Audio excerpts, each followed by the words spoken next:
جب مسلمانوں نے حضرت امام علی بن ابی طالب کو اپنا خلیفہ مقرر کیا تو خلیفہ مقرر ہونے کے بعد حضرت امام علی بن ابی طالب نے مسجد کوفہ کے ممبر پر کھڑے ہو کر یہ اعلان کیا کہ اے لوگو، اگر تم مجھ سے کوئی بھی سوال پوچھنا چاہتے ہو تو پوچھ لو، اس سے پہلے کہ میں تم میں موجود نہ رہوں۔ تو حضرت امام علی بن ابی طالب کے علم کو جھوٹا ثابت کرنے کے لیے سرزمین عرب کے 10 بڑے عالم حضرت امام علی بن ابی طالب کے پاس حاضر ہوئے اور تکبرانہ انداز میں کہنے لگے کہ اے علی بن ابی طالب، ہم نے سنا ہے کہ تم نے مسجد کوفہ کے ممبر پر کھڑے ہو کر اس بات کا دعویٰ کیا ہے کہ اگر تم سے کسی بھی سوال کا جواب پوچھا جائے گا تو تم سوال پوچھنے والے کو اس کے سوال کا صحیح جواب دو گے۔ تو حضرت امام علی بن ابی طالب نے یہ فرمایا کہ اے خدا کے بندو، یقیناً تم نے صحیح سنا، اور اگر تم مجھ سے روز قیامت تک کی بھی کسی چیز کے بارے میں سوال کرو گے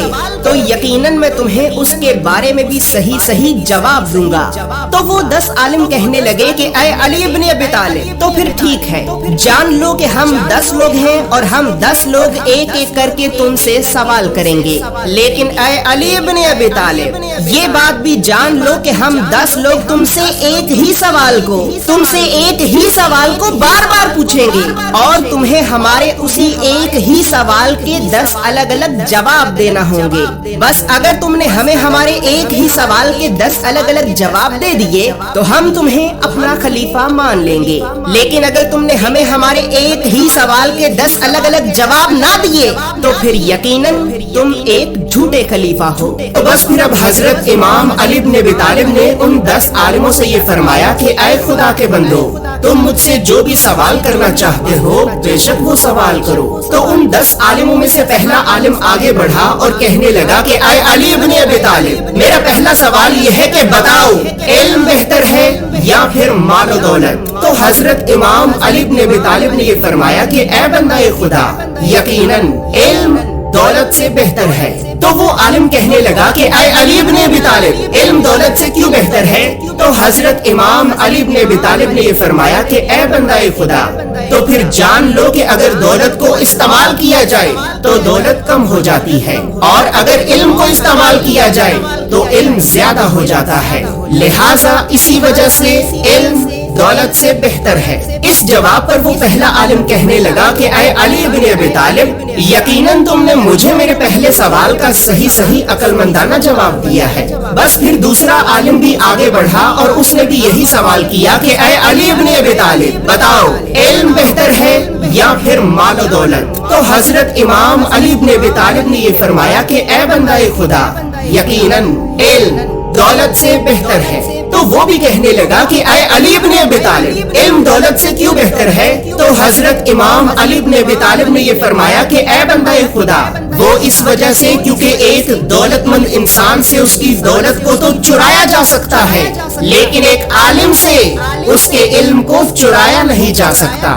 اسی طرح تیسرا عالم بھی آگے بڑھا اور اس نے بھی دوبارہ یہی سوال کیا کہ اے علی بن ابی طالب، بتاؤ، علم بہتر ہے یا پھر مال و دولت؟ تو حضرت امام علی بن ابی طالب نے بھی دوبارہ یہی فرمایا کہ اے بندہ خدا، یقیناً علم دولت سے بہتر ہے۔ تو وہ عالم بھی کہنے لگا کہ اے علی بن ابی طالب، علم دولت سے کیوں بہتر ہے؟ تو حضرت امام علی بن ابی طالب نے یہ فرمایا کہ اے بندہ خدا، جان لو کہ دولت مند انسان کے مرنے کے بعد اس کا مال تو صرف اس کی اولاد تک ہی پہنچتا ہے، جبکہ ایک عالم کے مرنے کے بعد اس کا علم نہ صرف اس کی اپنی اولاد بلکہ زمین پہ رہنے والے ہر انسان تک پہنچتا ہے۔ بس پھر چوتھا عالم بھی آگے بڑھا اور اس نے بھی دوبارہ یہی سوال کیا تو حضرت امام علی بن ابی طالب نے یہ فرمایا کہ اے بندہ خدا، جان لو کہ دولت مند انسان کا نام تو اس کی موت کے ساتھ ہی ختم ہو جاتا ہے اور پھر اسے کوئی یاد نہیں رکھتا، جبکہ ایک عالم کا نام اس کی موت کے بعد بھی اس کے علم کی وجہ سے زندہ رہتا ہے اور لوگ اسے اس کی موت کے بعد بھی یاد رکھتے ہیں۔ اسی طرح چوتھے عالم کو بھی جواب دینے کے بعد پانچویں عالم سے یہ فرمایا کہ اے بندہ خدا، جان لو کہ دولت مند انسان کی زیادہ تر اولاد نافرمان ہوتی ہے اور ایک عالم کی زیادہ تر اولاد فرما بردار ہوتی ہے۔ چھٹے عالم سے یہ فرمایا کہ اے بندہ خدا، جس کے پاس دولت زیادہ ہوتی ہے تو اس کے دشمن بھی زیادہ ہوتے ہیں، اور جس کے پاس علم زیادہ ہوتا ہے تو اس کے صرف دوست ہی زیادہ ہوتے ہیں۔ ساتویں عالم سے یہ فرمایا کہ اے بندہ خدا، دولت مند انسان سے زیادہ تر لوگ دوستی صرف اس کی دولت کی وجہ سے رکھتے ہیں، اور جب اس کی دولت ختم ہو جاتی ہے تو اس کے دوست بھی ختم ہو جاتے ہیں۔ لیکن چونکہ ایک عالم کا علم کبھی ختم نہیں ہوتا تو اس کے دوست بھی کبھی ختم نہیں ہوتے۔ آٹھویں عالم سے یہ فرمایا کہ اے بندہ خدا،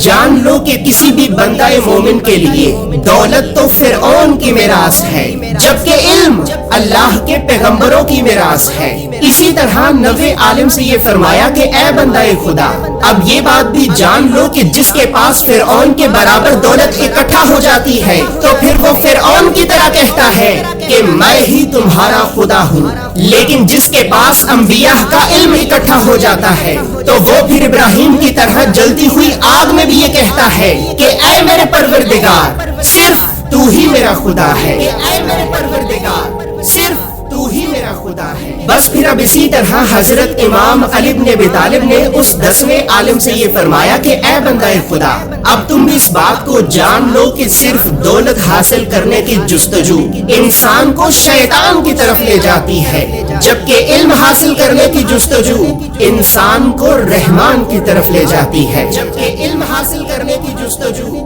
انسان کو رحمان کی طرف لے جاتی ہے۔ لہٰذا اے لوگو، اسی وجہ سے علم دولت سے بہتر ہے۔ بس جیسے ہی سرزمین عرب کے ان 10 عالموں نے یہ دیکھا کہ حضرت امام علی بن ابی طالب نے تو ان کے ایک ہی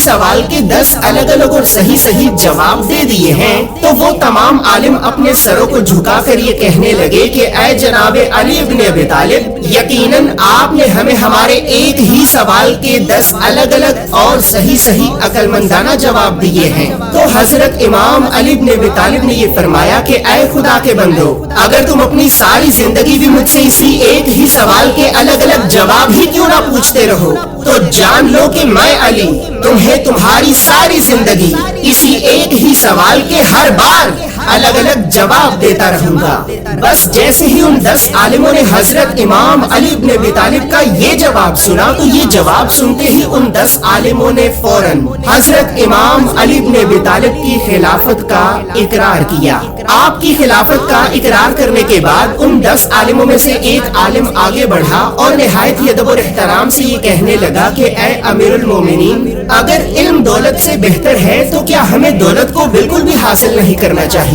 تو حضرت امام علی بن ابی طالب نے یہ فرمایا کہ اے بندہ خدا، جان لو کہ تم اتنی دولت کو ضرور حاصل کرو کہ جو دولت تمہاری عزت اور غیرت کی حفاظت کر سکے، جو دولت تمہیں اللہ کے علاوہ کسی اور کا محتاج نہ ہونے دے، اور جو دولت تمہاری دنیاوی ضروریات کو بھی پورا کر سکے۔ لیکن اے بندہ خدا، یاد رکھو کہ جو دولت تمہارے پاس تمہاری ضروریات کو بھی پورا کرنے سے زیادہ ہے تو پھر تمہاری اس دولت میں یقیناً مخلوقات خدا کا بھی حصہ موجود ہے۔ لہٰذا اسی وجہ سے ہی اللہ رب العزت نے بھی اپنے قرآن میں یہ ارشاد فرمایا ہے کہ اے ایمان والو،